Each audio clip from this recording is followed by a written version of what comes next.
Welcome back to Les Sables d'Olonne. It's day 74 of this 10th edition of this Vendée Globe, and the anticipation is growing once again. We're now, it feels a little bit like jumping off a cliff. We've got so many boats finishing over the next few days. It's going to be fascinating and great fun here in Les Sables d'Olonne. Meantime, in news from the racecourse, where Jeremy Beyou is a relatively straight line in towards Les Sables d'Olonne. He should be in this evening. A little bit more complicated for Paul Mea and for Nico Lundven behind, but they should be in tomorrow. Then Justine Metro over the course of Friday night, and Saturday probably for the vulnerables for Sam Goodchild and Thomas Riong.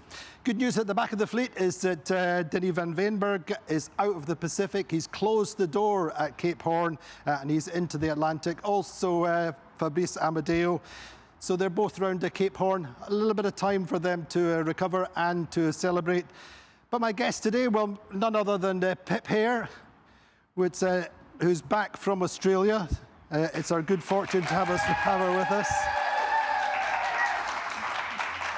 So Pip, so important for you to be here in Les Sables d'Olonne when the finishes are happening. Yeah, it really is actually. It's great to be here and feel like I can be a part of it. And I made sure that as soon as I got back into Europe, I had a date to come here. And it was originally to see Sam Goodchild in, but kind of very sadly, it's not going to be today. But just to experience kind of the end of the race and actually sharing some of the joy from the other skippers is important to me. And see some of the skippers who you raced against. Well, exactly, yeah, and you know, I've been following it really closely, and it is kind of, you know, there's a part of me that's still out on the racetrack. Could you actually make a decision that you would carry on following it, or was that just natural? I mean, some people would go to the top of a mountain and switch off.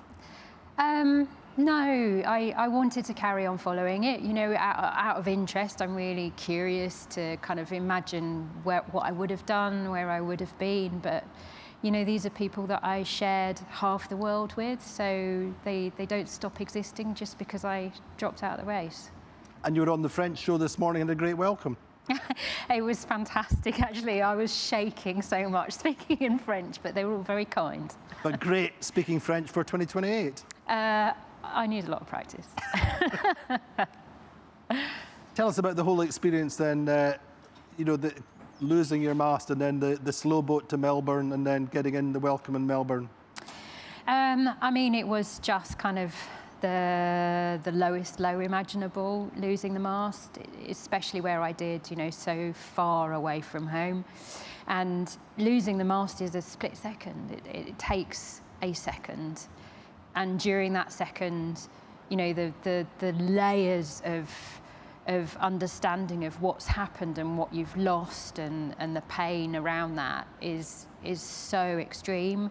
But then you don't have time to wallow in it. You just have to stand up. You've got to make sure that the situation doesn't get any worse, cut the rig free. So kind of all of that it's like it kind of happened autonomously in a way. And then the slow boat journey to Melbourne was, I guess, me kind of just coming to terms with what had happened. And there's a grieving process, isn't there, really? It's exactly that. It is exactly that. It is, you know, this massive loss, and then you just end up so low. And I was just thinking, that's it. My career's ended. You know, there's no coming back from here. And slowly you feel the spark back, you kind of find the joy in making your situation better. And I was surprised how much I enjoyed like pimping up my jewelry rig.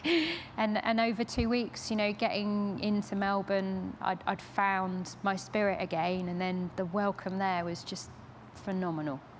And the welcome here indeed, Pip. We have Benjamin Dutreux with us. Benj, how are you?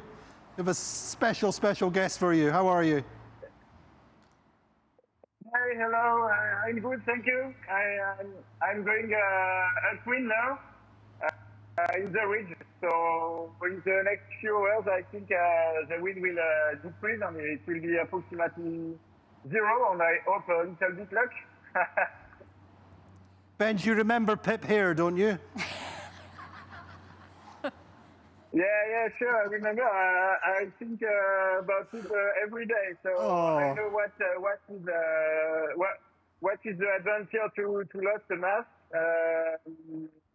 I have been last year in the ocean race, and it's an hard time, and I know she's brave, and she will put another match on his boat, but I know this time is not easy because all the friends are playing the game in the ocean. So yeah, for sure, I think about her and the team. It's really good to see you, Ben, and I am so excited to watch the finish of your race. I mean, you're just sailing a phenomenal race, and I just know, you know, in relative terms of performance, you're in a 2016 generation boat. You've got a very fast 2020 generation boat behind you, and then 2024 generation boats behind them. And coming into the finish, you've got some difficult weather. The boat's tired, so how are you managing? Because you need to push, you need to carry on pushing because the performance doesn't come easy for you, but obviously you must be worried about the risk with the weather ahead. So how do you manage those two things, the risk and the pushing?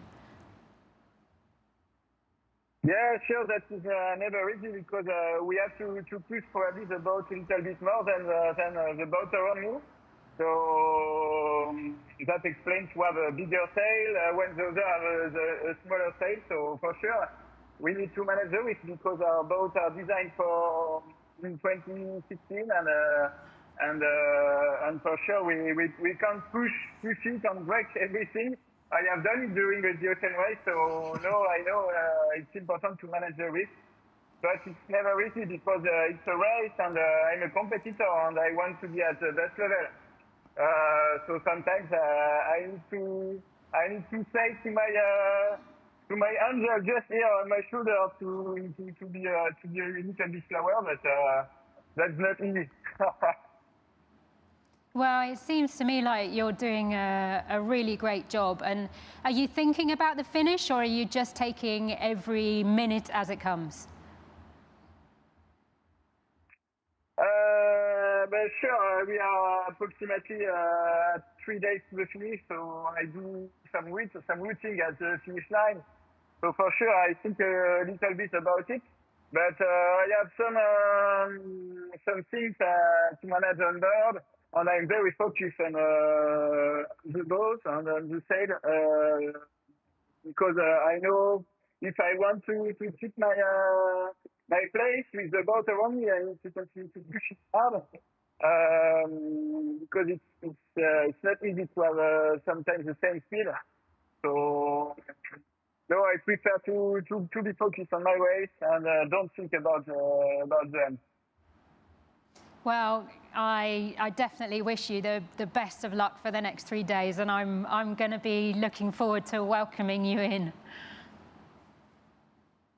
Yeah, sure. I'm gonna be looking forward to you at the party too, Pip. I remember a very nice party with you on the Hurricane on the Vendée Globe 2020.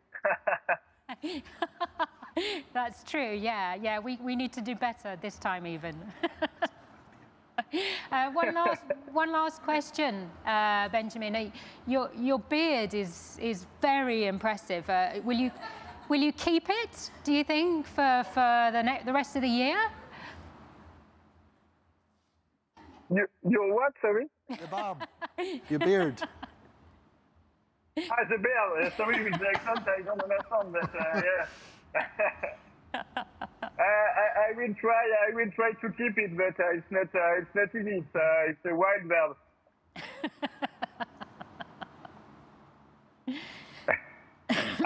I'm coming back to the nature now.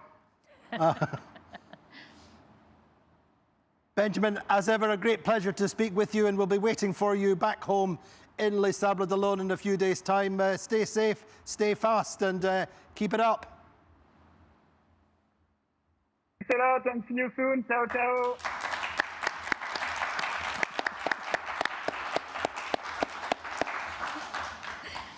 So there we go. Pip, your thoughts on Benj? What a great race he's having. It's good to put it in perspective, though, isn't it?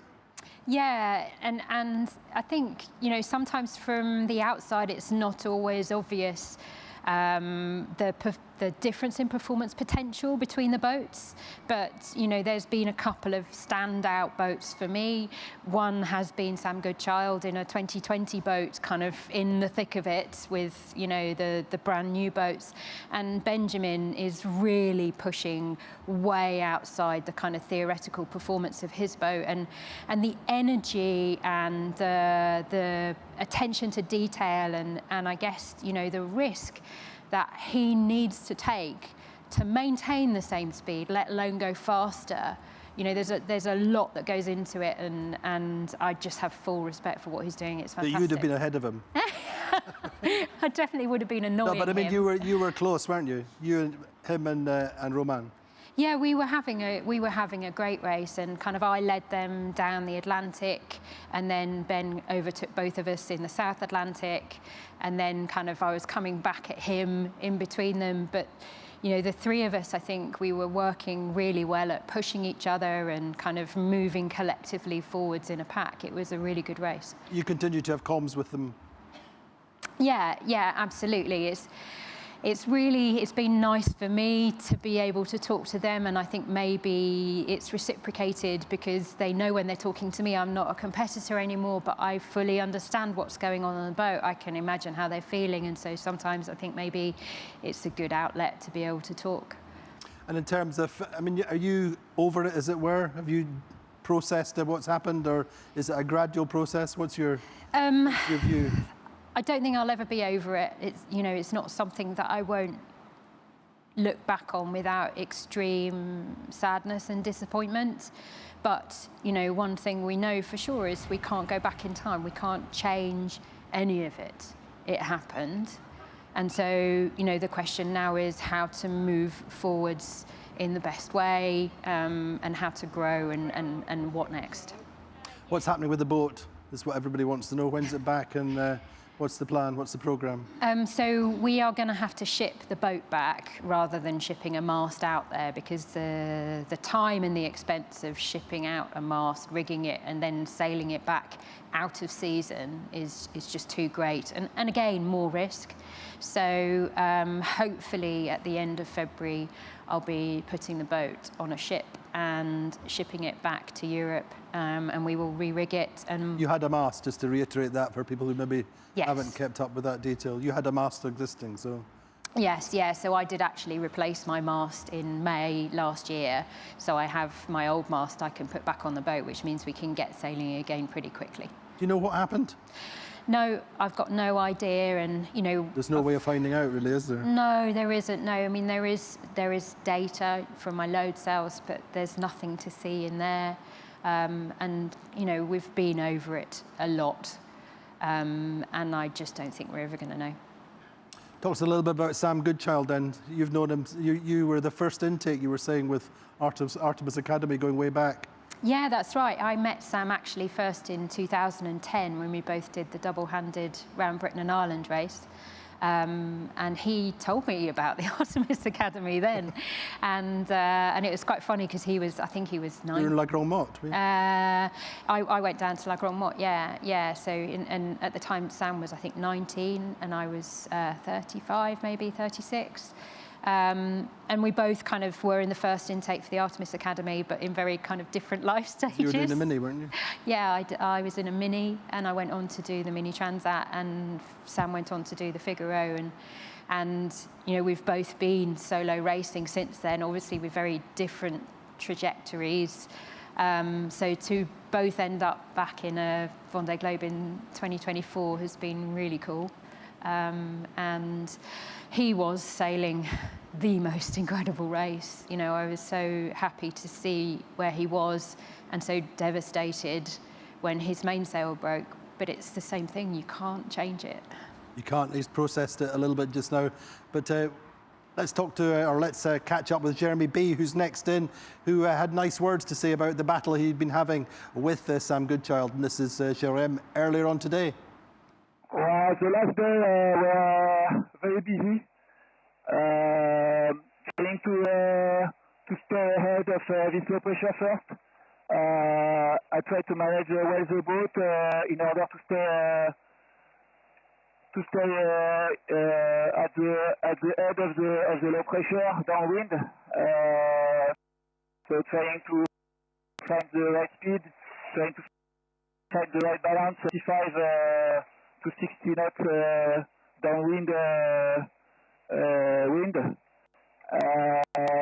So I'm quite happy to have achieved this, and then it gave me the opportunity not to do so much upwind and strong wind like Nico on Paul had to do yesterday. And in the meantime, are you missing your English friend Sam? Yes, a lot. I was really sad to see he sent me a picture of his mantel, and I was gutted for him because the game was not to push hard to stay in front of the low, but to stay ahead of the low. The game was to manage well the boat, and I think he managed it well. He was doing the right course, and well, it's very sad. I wish we could have this mano a mano until the end. It's not the case. No, I hope he will finish the race, and he did an amazing job repairing, fixing his sail. So he's a real champion. I told him that's no point. It doesn't change anything. Maybe he won't do fourth at the Vendée Globe, but we all know he's a big champion, and he's demonstrating it since 3 months. So very generous praise there from Jeremy Beyou, saying he wishes they were still having the head-to-head with Sam Goodchild, saying he's a champion anyway. And this is Sam this morning. He just gave us an update in French, or for the French audience, of how things are going now that he has the mainsail up and is going upwind. Là, c'est pas du tout des conditions très faciles. En tir de bord, le long de Portugal, avec la mer, ça tape assez fort. Là, ça s'est calmé un peu par rapport à cette nuit. Et on a encore 4-5 heures avec le vent assez fort comme ça, et puis après ça devrait commencer à se calmer un peu, donc c'est bien. Après on aura le vent à nouveau fort au Cap Finistère, mais dans l'autre sens, donc c'est un peu moins pénalisant avec ma grand voile de fortune, voilà. Mais en tout cas, il était bien testé cette nuit, et il tient. So I think pretty nervous times for Sam, but he's going well, Pip. Yes, yeah. So I had a brief text message exchange with him this morning, and he said he's just spending a lot of time staring at the sail. Fingers crossed. Yeah, just fingers crossed it holds together. It's not long to go. But the good thing, he's been through some weather so far, and he has kind of a little bit of confidence in it. Yes, and I think initially when he put it up, the slamming was probably what was worrying him the most, and now it's kind of starting to tail off, and I think hopefully it'll be a little bit kinder when the breeze goes around behind him. So a special treat for us today, Pip. You're going to do the weather for us, I hope.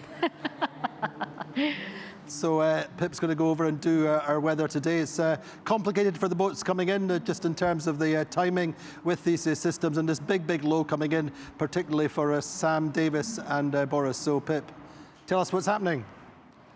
Okay, so we can see here, here's Chiral coming in. So there was a ridge of high pressure here that Chiral, Beotherm and Holcim have all gone across, and then they're searching the breeze up in the north of the Bay of Biscay. So Chiral has had to go a little bit further north to find that breeze, and he's just on the final stretch in there. And then you can see this front coming down behind the other boats here. So the front's going to push in Beotherm and Holcim. As we go through tonight and tomorrow morning, the breeze will be building, the sea state will be building. And then for Justine and the two vulnerables, they're using that front to get into Les Sables d'Olonne. Justine's probably going to have the worst conditions, and then it will start tailing off for Sam and Thomas. But kind of the big thing next to look for is just coming from the west there. There's another big depression with a huge front associated associated with it, which is going to make things challenging for the next pack. So here we've got Benjamin, we've got Clarice, and we've got Sam. So Clarice and Benjamin are going to push hard to try and get in ahead of that front. But in the briefing this morning, we heard that around the south of the depression there's 13-meter waves, so it's going to get really, really gnarly. And because Sam's that little way behind, she's going to have to think really hard about what her tactics are coming through. And we're probably expecting to see that Boris is going to slow down and let the worst of the weather go through before he comes into the Bay of Biscay.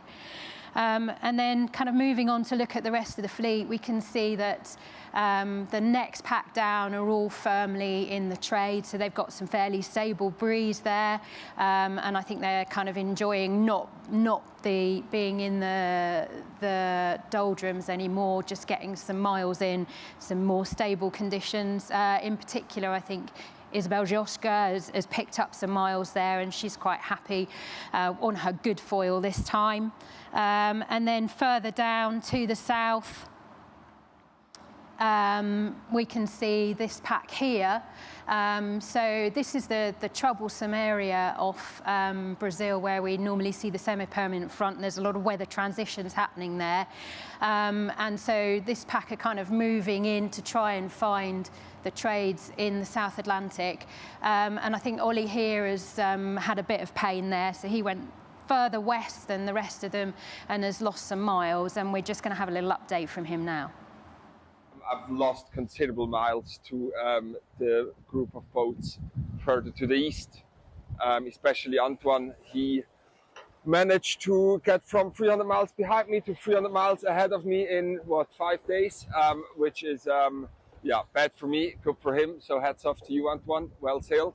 And for me, it's quite a tough pill to swallow. I thought I made the right decision to go west. I didn't see it possible to get into this little weather system that they're in now. They seem to have, or at least he seemed to have just made it.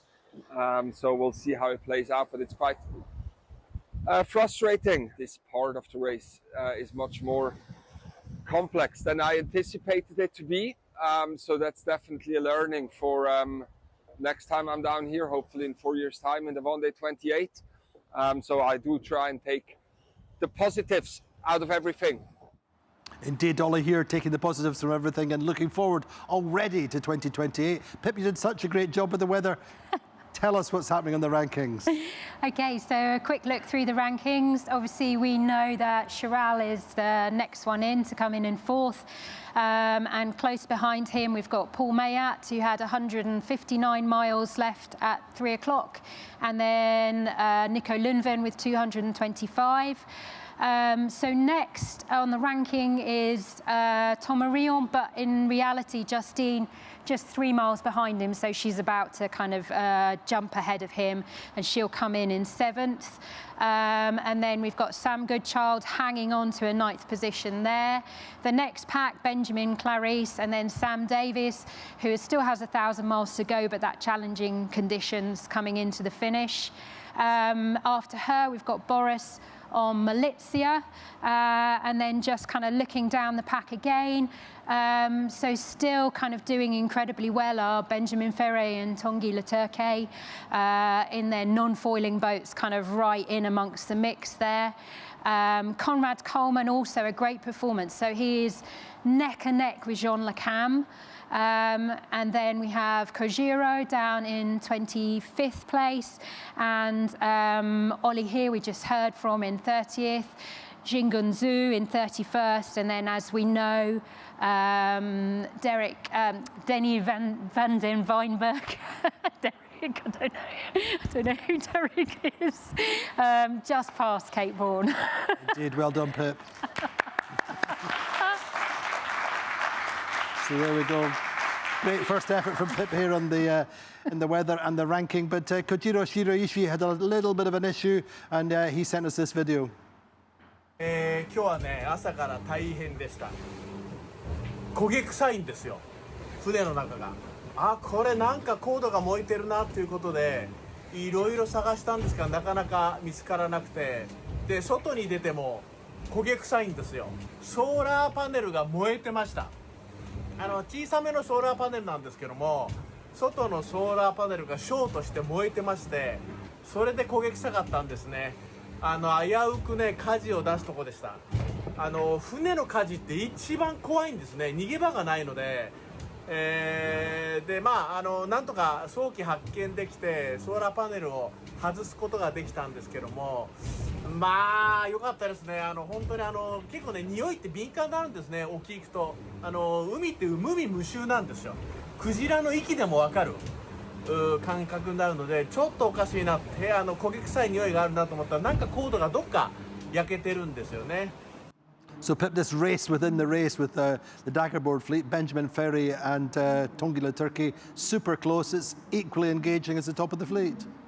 Yeah, it is, and that's the incredible thing about this race. You look anywhere within the fleet and you're finding, a lot of competition, and these sailors have, it's not just this race, they've been race against each other for kind of 3-4 years, often longer than that, and so they're kind of long established competitive rivals, and every mile sailed is a mile fought for.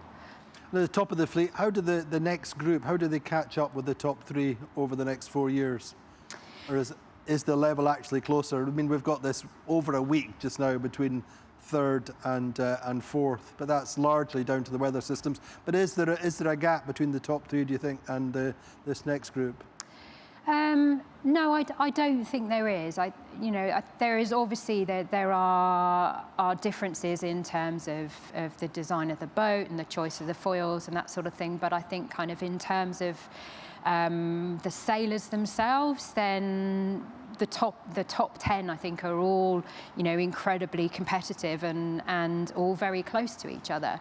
But in a race as long as the Vendée Globe, the difference in the weather systems has made that kind of monumental difference between the third and the fourth position, and I think that was probably more to do with this year's weather than anything else. You talk to us a little bit about the recovery process now. I mean, obviously your race last 4 years ago. How long did it take you to really feel like you're back to normal, back to 100%? So for me, it took a really long time. I would say I was probably... I lost 9 kilos in the last race, and I think it took me 6 or 7 months to kind of get back to feeling kind of fit, confident, strong. But it's not so easy because the qualification starts very quickly for the next Vendée Globe, and it's going to be difficult to get a place again. And there's especially for somebody like me that runs the team as well as being the skipper. The business side of things carry on, and you don't really have an opportunity to just check out for 6 months. So when do you need to be racing again then? The first qualification race is in May this year, and then kind of through this year, really, I think most skippers will want to be on the start line for the route Café Lourdes, and so you want to be racing again by the middle of this year, I would say. Realistically, when do you hope to have the boat back in the water? Me, I'm aiming for the Fastnet. Yeah. Fingers crossed. Pip, thank you so much for joining us. That is really pretty much all we have time for today. Follow the lives. We'll have the live for Jeremy Beyou coming into the channel tonight. And then obviously all the way through the next few days, we'll always have a finish, and then all the channels will be covered live. There may be a little bit of interruption to the Vendée Globe live programming, depending on what's going on. But keep watching our posted on social media, and we'll keep you up to date with what's happening. So that's all we have. Join us again, same time tomorrow, 13:30 UTC, 14:30 here in France. We'll see you then.